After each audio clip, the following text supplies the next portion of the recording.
और इसमें सृष्टिकृत होम। ठीक है जी, सारे देवताओं का हो गया क्लियर। सब लोग आप जानते ही हैं, कोई दिक्कत नहीं, कोई परेशानी कहीं और किसी का प्रश्न कोई बीच में कोई हो तो आगे चलते हैं। तो अब क्या करेंगे, सृष्टिकृत कह रहे हैं, सारे देवताओं का हो गया। कभी कभी यजमान के मन में आता है ना, ये महाराज जी मेरा ना कुल देवता वो देवता है, वो धौलागढ़ वाली माता ना, उसके लिए। अब उसको मालूम ही नहीं बेचारा, वो कह रहा है भाई हमने जगदम्बा के लिए आहुति दे दी तो वो धौलागढ़ वाली कोई दूसरी थोड़ी है, नहीं इतनी चतुष्षष्ठी योगिनी मातृकाओं को दे दिया तो, लेकिन उसकी फिर भी कामना है। तो क्या करेंगे, पंडित जी भी करुणालु होते हैं, दयालु होते हैं। चल ठीक है भाई, तेरी इच्छा है भक्ति में, ठीक है। तो जो भी देवी है उसकी, तो इष्ट देवता यही स्वाहा, कुल देवता यही स्वाहा, ग्राम देवता यही स्वाहा, स्थान देवता यही स्वाहा। ठीक है, तो देवता शब्द स्त्रीलिंग है तो देवता यही स्वाहा है, देवाय स्वाहा, देवता यही। देवता शब्द स्त्रीलिंग में दोनों के लिए चलता है, ये ध्यान रखना आप, है ना। कहीं कोई पकड़ सकता है कि आप देवता यही नमः बोलेंगे या देवता या नमः का क्या बोलना चाहिए, देवता यही नमः स्त्रीलिंग में है। ठीक है, टाप प्रत्यय हुआ है ना, तो इसलिए व्याकरण का भी ध्यान रखना हो, भगवानाय नमः ना हो जाए। ठीक है, हाँ। केचन विद्वांसा है एवं वदंती, एक संस्कृत की अध्यापिका मुझे बोल रही थी, पंडित जी हमारे घर में आए तो वो अच्छा जी उनको बोल रहे थे ओम भगवानाय नमः बोले, मैं तो बहुत छन्न रह गई, कह रही है पंडित जी को चतुर्थी विभक्ति नहीं आती है, भगवान शब्द भगवत शब्द से चतुर्थी विभक्ति, भगवते नमः नहीं आता है इनको, भगवानाय नमः। ऐसा नहीं होने चाहिए, हमारे पंडित एकदम विज्ञ हैं हाँ, तो व्याकरण भी जानना चाहिए। अब जो है सृष्टिकृत, हाँ बोल। कृतस्य हवनफल साफल्य सिद्ध्यर्थम स्वाहा स्वधायुतम अग्निपूजनम करिष्ये ततः अग्नेनय सुपधाराये अस्मान् उतः नमोक्तिं विधेम स्वाहा ततः हुतशेषं स्वाहा स्वधायुताय अग्नये वैश्वानराय नमः इति मंत्रेण अग्निं समपूज्य ततः हुतशेषद्रव्यं वामहस्ते गृहीत्वा दक्षिणहस्तेन आज्यपूर्णं स्रुवं गृहीत्वा दक्षिणं जान्वाज्य ब्रह्मणा अन्वारब्धः सृष्टकृतहवनं कुर्यात्। अग्नये सृष्टकृते स्वाहा इदमग्नये सृष्टकृते नमः इति सृष्टकृत होमः। तो अब इसमें क्या है कि ये आहुति से कह रहे हैं, लेकिन हमारे पास कुछ सामग्री बच जाती है। अब पर ये जो हमने केवल शास्त्रीय बात बताई, ये जो शास्त्र में लिखी गई है, ठीक है, लेकिन दूसरी जो प्रैक्टिकल जो बात है व्यावहारिक, हमारे पास चरु बच जाता है, साकल्य है, थोड़ा हलवा है कि नहीं, कुछ तो प्रसाद के लिए हम उसको अवशिष्ट कर देंगे। ठीक, जो हवन में से बचा हुआ उसको हम प्रसाद के लिए रख लेते हैं। और अब साकल्य तो खाएंगे नहीं प्रसाद में, ठीक, क्या तिल जौ चावल कितना कितना मिलाते हैं। अच्छा, थोड़ा इसका भी प्रमाण जो है ना, तिलार्धे तंडुला प्रोक्ता, तिल के आधे जो है तंडुल होने चाहिए, तिलार्धे तंडुला प्रोक्ता। और देवा जी हैं यहाँ पे, निर्वाण मंदिर वाले देवा जी आए तो थे, चले गए, चल। तो क्या बताया, तिलार्धे तंडुला प्रोक्ता, तिल के आधे तंडुल, तंडुलार्धे यवास तथा, और तंडुल के आधे यव होने चाहिए हैं। और यथेष्टम घृत शर्करा, यथेष्टम घृत शर्करा। हमारे सकलानी महोदय बैठे ही हैं, है ना, आचार्य जी है ना, हाँ भगवंता संति। तो और ये भी बता दो कौन सा तिल। हाँ, तिल जो है ना, प्रायः हमें काला तिल ही, कृष्ण तिल ही हवन के लिए प्रयोग होता है ना। और देखो अगर नहीं मिलता है तो आप गोली थोड़ी मार दोगे जजमान को, ये भी ध्यान रखना है ना, देश काल परिस्थिति। अब कई पंडित जो है उठ के चल देते हैं, हम नहीं करेंगे। क्यों नहीं करेंगे, विधान से नहीं कर रहे हो, नहीं तो भाई ऐसे कितने दिन चलेगा।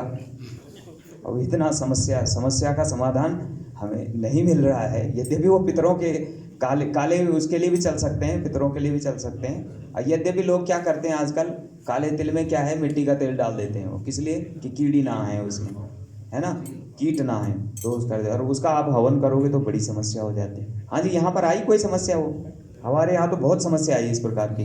हमने कहा यार तुम हवन कर रहे हो कि तुम लोग जो है कीटनाशक जो है दवाई डाल रहे हो इसमें, हैं, और वहाँ जो है बड़ी दिक्कत हो। तो कई लोग ऐसा करते हैं क्योंकि उनको दुकानदारों को पता है कि इसको खाना तो है नहीं, काला तिल है, ये खाने में तो नहीं आता है, सफ़ेद तिल खाने में काम आता है। उसकी लोग मिठाई उठाई और वो सब बनाते हैं, है ना, गज्जक वज्जक बनाते हैं उसका, तो उसमें तो नहीं मिलाते कुछ भी, लेकिन इसमें कुछ भी मिला लेते हैं। और उनको मालूम है देवता के लिए। मैं कहा भाई जहर से हवन क्यों कर रहा है, देवता तुझे जहर तो देगा, देवता को जहर चढ़ाओगे तो जहर मिलेगा, क्या मिलेगा, हैं, शतगुणित करके दे देगा देवता, तो क्या। तो इसलिए भाई ये चीज़ ध्यान रखनी है सब लोगों को, है ना, कि हम जो है ऐसी वस्तु साफ करके स्वयं यजमान तिल को धो करके छान करके, कीड़ी नहीं होनी चाहिए। समिधाओं को देख लो, नवग्रह की जो समिधाएं हैं, सूर्य के लिए कौन सी समिधा चढ़ानी चाहिए, अर्कः पलाश खदिरः अपामार्गोथ पिप्पलः उदुम्बरः शमी दूर्वा कुशश्च समिधा क्रमात्। ये जो है नव ग्रहों की समिधाएं मालूम है ना सबको।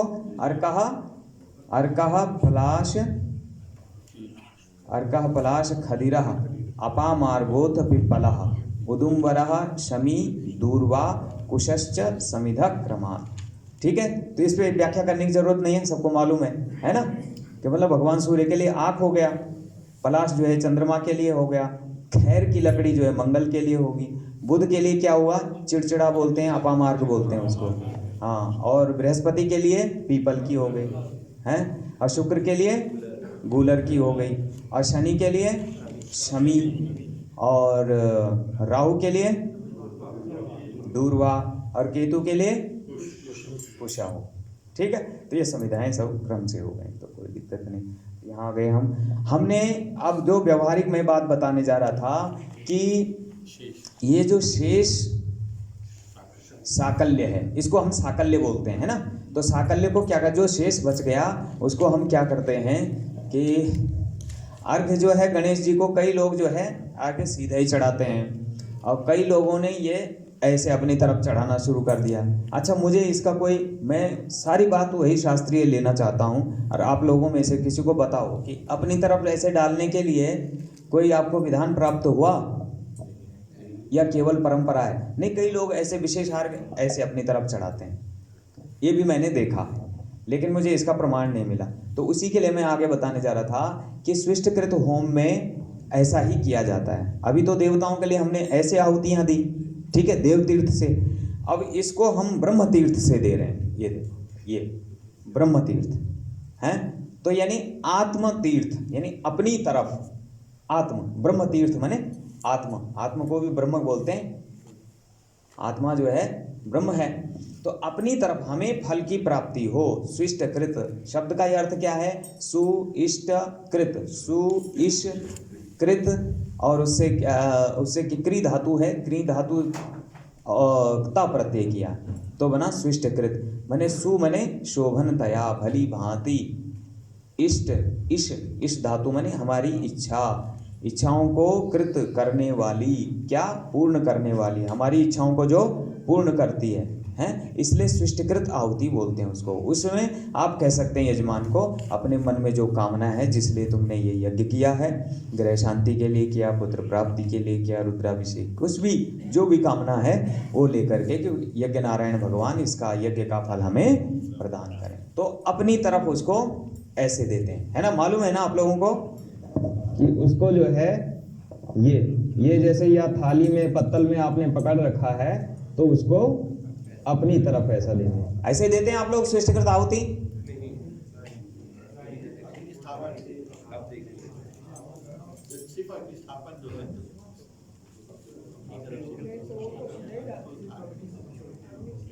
नहीं, तो वो अग्निस्थापन का, अच्छा अग्निस्थापन का अच्छा आप लोग ऐसा करते हैं, लेकिन आप जरूर जो भी कृत्य करते हैं उसका प्रमाण जरूर ढूंढिए। अगर प्रमाण नहीं मिलता है अथवा केवल परंपरा है तब तो चल सकता है, लेकिन अगर नहीं है तो नहीं। अग्निस्थापन का कहीं भी ऐसे नहीं किया जाता। बड़े बड़े यज्ञ हमने भी बहुत किए हैं, आपने भी देखे होंगे, पर ऐसे नहीं करते, इसका कोई विधान नहीं। हम अग्नि जो है ऐसे ही, है ना, ये उत्तर की तरफ, उत्तराभिमुख या फिर पूर्वाभिमुख ऐसे ही, है ना, उसको डाला जाता है, लेकिन वो उल्टा हो जाता है। अग्निदेव जो है वो दोनों विधान है, पूर्व का और उत्तर का, दोनों विधान है यज्ञ के। इसको समझिए, अगर आप एक ही बात जानेंगे इसका मतलब आपने समझा नहीं पूरा। ये नहीं बोलना है कि पूर्व को ही केवल होगा। और यूँ तो केवल अग्निकोण में भी, अग्नि का वास कहाँ है? अग्निकोण में। तो अग्निकोण में भी तो ये पूरा समझदारी से करना है, ठीक है। तो अग्निकोण की तरफ भी कर सकते हैं, पूर्व की तरफ कर सकते हैं, या उत्तर की तरफ। अब भाई आप ऐसे पलटोगे ना, ऐसे पलटोगे या ऐसे पलटोगे या ऐसे, लेकिन ऐसे पलटने का हमने देखा नहीं है। अगर आपको कहीं मिला है वचन तो हम वही मांगते हैं कि आप प्रमाण दीजिए, बस। अगर आपके पास प्रमाण है, वही मैं कह रहा हूँ, मनमानी नहीं करनी है। यह शास्त्र विधि मुत्सृज्य वर्तते कामकारतः न स सिद्धिम अवाप्नोति न सुखम न पराम गतिम।